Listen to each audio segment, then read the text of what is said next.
Welcome students, I am Karishma Barg, biology lecturer GGIC Ranikhet. Today's topic is development of embryo. It means भ्रूण का विकास. आइए हम देखते हैं कि किस तरीके से भ्रूण का विकास होता है. भ्रूण, पुराना ध्यान करिए स्टूडेंट्स कि ये भ्रूण कहाँ पे बनता है. ये भ्रूण बनता है भ्रूण पोष में. अगर आपको ध्यान होगा, भ्रूण पोष इस तरीके से यहाँ पर जो है एक नर युग्मक और मादा नर युग्मक आपस में संलयन क्रिया के फलस्वरूप, निषेचन के फलस्वरूप जाइगोट का निर्माण होता है. या आप कह सकते हैं कि डबल फर्टिलाइजेशन के बाद जाइगोट और साथ में जो बनता है वो एंडोस्पर्म, जो कि इसके पोषण का कार्य करता है. अब जाइगोट धीरे धीरे डेवलप करने लगता है और इसमें ट्रांसफर डिवीजन के द्वारा दो सेल का निर्माण होता है. पहला आप देख रहे होंगे बच्चों बेसल सेल और दूसरी है टर्मिनल सेल. अब हम बात करेंगे पहले बेसल सेल की.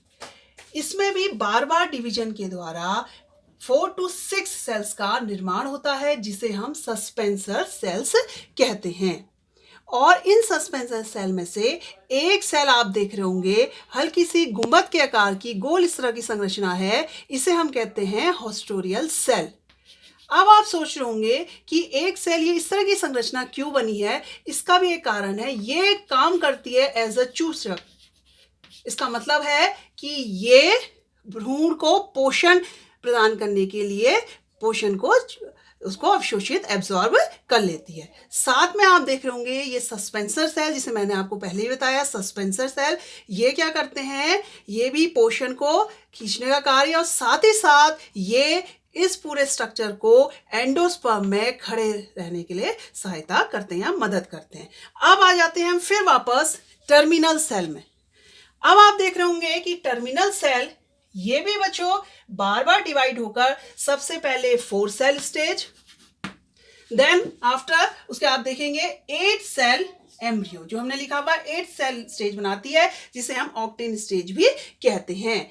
और इसमें क्या है देखिए बच्चों, इसके ठीक ऊपर आप देख रहे होंगे जो हमने आपको सस्पेंसर सेल बताया था, उसकी जो सबसे नीचे वाली जो सेल है उसको हम कहते हैं हाइपोफाइसिस. इसका कार्य क्या है, ये रूट टिप या रूट कैप बनाने का निर्माण में सहायक होती है. और साथ ही आप जो देख रहे होंगे ये टर्मिनल सेल कैसे बटा, 4 सेल देन 8 सेल स्टेज. और इसमें भी आप देख रहे होंगे कि जो ठीक हाइपोफाइसिस के नीचे है उसे हम कहते हैं हाइपोबेसल सेल, जो कि निर्माण करती है रेडिकल का.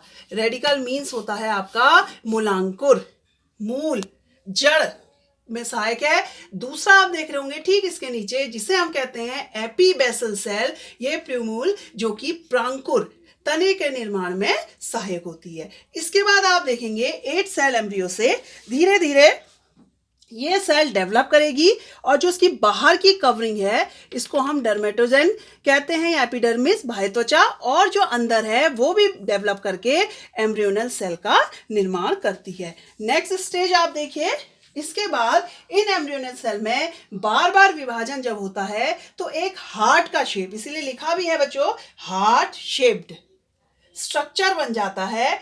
ये स्ट्रक्चर आगे आप देखेंगे मैच्योर एम्ब्रियो में डेवलप होता है. अब इस स्ट्रक्चर से इस स्ट्रक्चर में अंतर है बच्चों, देखिए कि धीरे धीरे जो ये हार्ट शेप डेवलपमेंट हुआ है धीरे धीरे ये बढ़ने लगेगा और दो इस तरीके की संरचना आपको दिख रही होंगी, जिसे हम कॉटिलिडन्स कहते हैं या इसे हिंदी में बीजपत्र कहते हैं. जब आपने किसी बीज को बोया होगा तो सबसे पहले आपने उसमें देखा होगा कि इस तरीके से छोटे से 2 पत्तों की जैसी संरचना आपको दिखाई दी होगी, जिसे हम कॉटिलिडन्स कहते हैं. यहाँ पर 2 है इसलिए हम इसको डाइकॉटिलिडन बोलते हैं.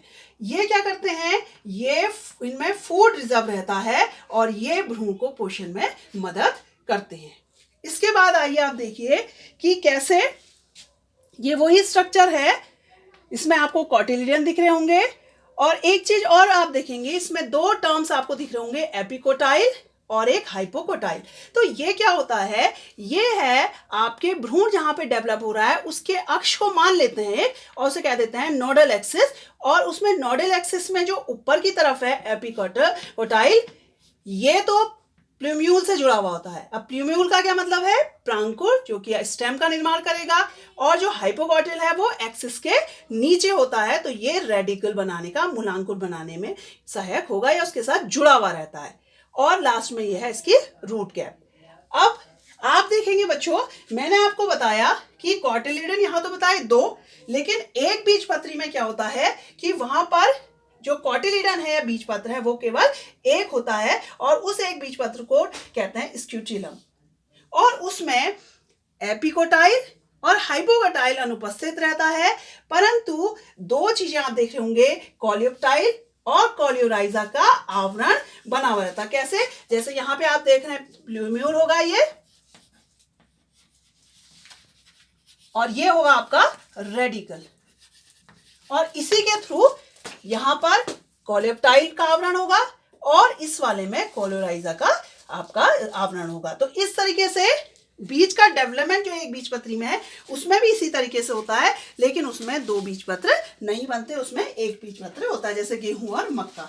इसी के आधार पर बीज को 2 भागों में भी बांटा गया है, द्विबीजपत्री जिसे हम डाइकोटिलीडन्स बोलते हैं, और एक बीजपत्री मोनोकोटिलीडन। और एक टर्म्स और होता है बच्चों जिसे हम कहते हैं एंडोस्पर्म या भ्रूण रोज के आधार पर, तो उसमें भी क्या है, एंडोस्पर्मिक और आपका नॉन एंडोस्पर्मिक। एंडोस्पर्मिक का मतलब क्या हुआ? जिसमें कि एंडोस्पर्म, जैसे आप इसी में देख रहे हैं कि इसमें एंडोस्पर्म भ्रूण के पोषण के लिए बचा हुआ रहता है, एंडोस्पर्म। लेकिन इस वाले केस में क्या होता है, जैसे मैंने आपको बताया था कि इस तरह की संरचना आ जाती है, तो भ्रूण पोष पहले ही खत्म होने लग जाता है, और उसका कार्य कौन ले लेता है? ये कॉटिलीडन्स या बीजपत्र ले लेते हैं, इसलिए मोटे हो जाते हैं और ये भोजन रिजर्व करने का भी काम करते हैं। और नेक्स्ट स्टेज बच्चों इसके बाद क्या आएगी? ये एक आगे पौधे को जन्म देगा जिसमें प्ल्यूम्यूल, इसका मतलब है ये आपका फ्यूचर में क्या बनेगा?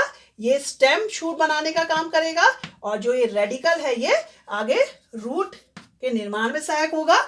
और आपको याद होगा कि जो हमने बताया था आपको कि बीज जो होता है वो कहां पर होता है? बीजांड में। बीज जो है वो बीजांड में है, तो बीजांड से तो आपका क्या बनता है? बीजांड से बीज का निर्माण, और अंडाशय से फल का निर्माण होता है। इस प्रकार जो आपका ये एम्ब्रियो डेवलपमेंट है, ये आपका जो मैंने आपको स्टेप बाय स्टेप बताया है, ये इस तरीके से पूरा होता है।